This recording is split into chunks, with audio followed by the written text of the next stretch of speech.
이번 영상은 인천의 청일조개지 경계계단에서 시작해보려 한다. 작은 어촌마을인 제물포는 1883년 개항 이후 서구 열강의 각축장이 된다. 오늘은 이곳에서 인천의 근대화 과정과 일제에 의한 수탈의 과정을 알아보려 한다.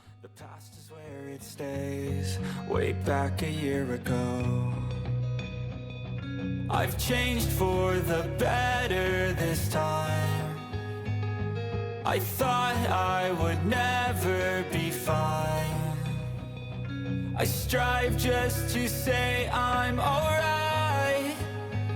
And for the first time in a long time I'm alright. 일본은 1853년 미국 페리 함대의 무력 시위 후 1854년 미일와친 조약으로 인해 하코다테와 시모다 두 개의 항구를 개항한다. 미국은 1858년 추가 조약인 미일소 통상 조약을 체결하면서 제국주의 국가가 식민지 국가에 강요하는 대부분의 내용들을 조약에 추가하였다. 그 내용은 치해법권, 관세권, 최애국 대우 등이 포함된 불평등 조약이다.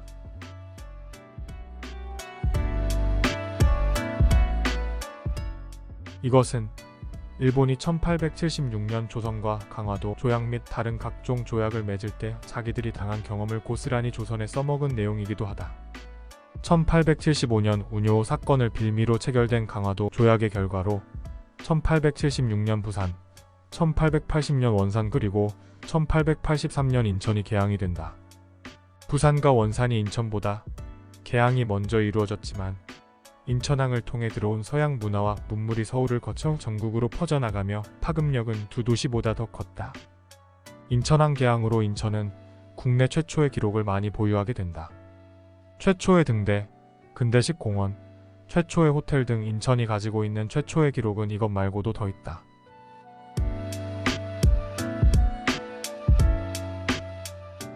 개항 시기의 인천은 제물포라 불리던 작은 어촌 마을이다. 약 50여 호의 마을이었으니 호당사인 가족으로 본다면 약 200명의 주민이 사는 작은 포구였다. 부산과 원산의 개항 이후 인천은 한양으로 가는 길목이기에 조선에서는 개항의 시기를 차일피일 미루고 있었다. 그러던 차에 1882년 임오군란이 일어나 일본이 공사관의 피해를 배상하라며 인천항 개항을 압박했고 1883년 1월 1일부로 개항을 한다. 9월 30일에는 일본인이 거주할 조개 설치를 위한 인천 구조 계약서를 체결하고 청국과 구미각국도 잇따라 체결하여 조개지가 형성이 된다. 청국이 5천여 평, 일본이 1만 평, 구미각국이 10만 평에 달하는 조개지를 형성한다. 일본이 1만 평으로 각국에 비해 작다고 생각할 수도 있지만 항구와 가까운 요지를 차지하였다.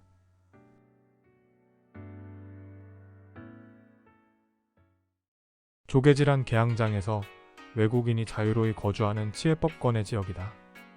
열강들은 이 조개지에서 각축을 벌이며 자국의 이익을 위한 세력을 확장해 나갔다. 청일조개지 경계계단을 사이로 청국조개와 일본조개가 그리고 각국조개가 형성되었다. 일본과 각국조개의 경계는 각국조개계단으로 경계를 지었다.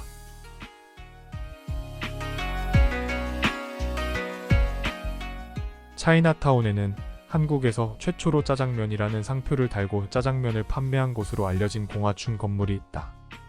등록문화유산으로 2010년 인천중구청에서 매입한 뒤 보수공사를 시작 2012년 짜장면 박물관으로 문을 열었다.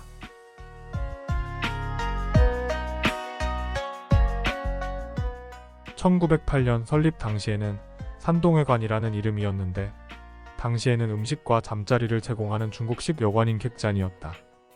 1911년 신해혁명을 기념해서 공화국의 봄이라는 뜻의 공화춘으로 이름을 바꿨는데 중국이 공산화가 되며 공화국의 봄은 오지 못했다.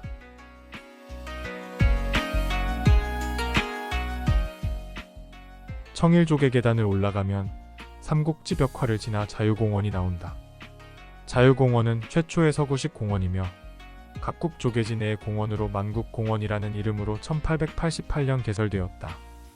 일제강점기에는 서공원으로 바뀌었다. 자유공원 일대는 각국 조개가 있던 곳이다. 근대 건축물들이 있었으며 한국전쟁으로 없어진 건축물들이 있다.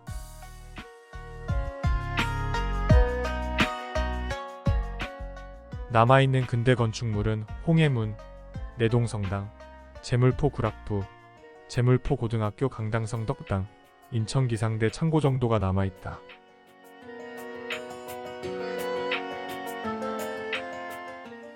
드라마 도깨비의 촬영 장소로 데이트 명소로 유명한 제물포 구락부 건물. 제물포 구락부는 각국 조계 행정기구의 필요에 의해 1891년 목조 단층으로 지어진 신동공사의 회관이 기원이다. 증가하는 외국인의 수에 비해 협소하다는 의견으로 공원 아래에 터를 마련하고 공원을 설계했던 사바친이 설계를 해서 1901년 지금의 자리에 2층 벽돌조로 건립하였다.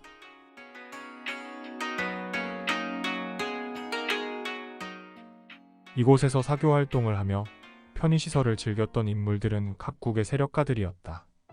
자연스럽게 이곳은 외교의 장이자 야합의 장이 되었다.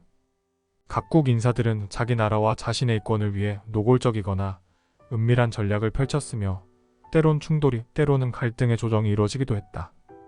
제물포 구락부는 일본이 러일 전쟁에서 승리하며 패장하게 된다.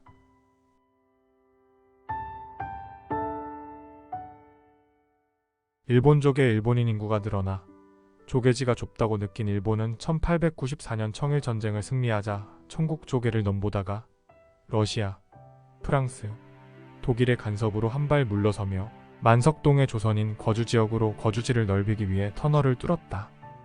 그것이 홍해문이다.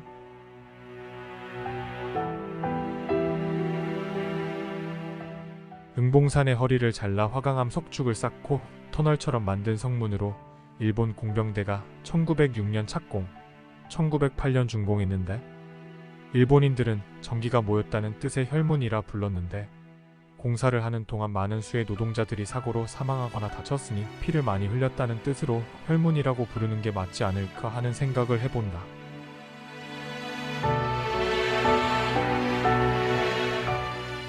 (1910년) 일본이 조선을 집어삼킨 후에는 조계의 필요성이 사라졌다. 1914년 조선 총독부는 각지의 조계를 모두 철폐하며 인천의 조계들은 인천부로 재편한다.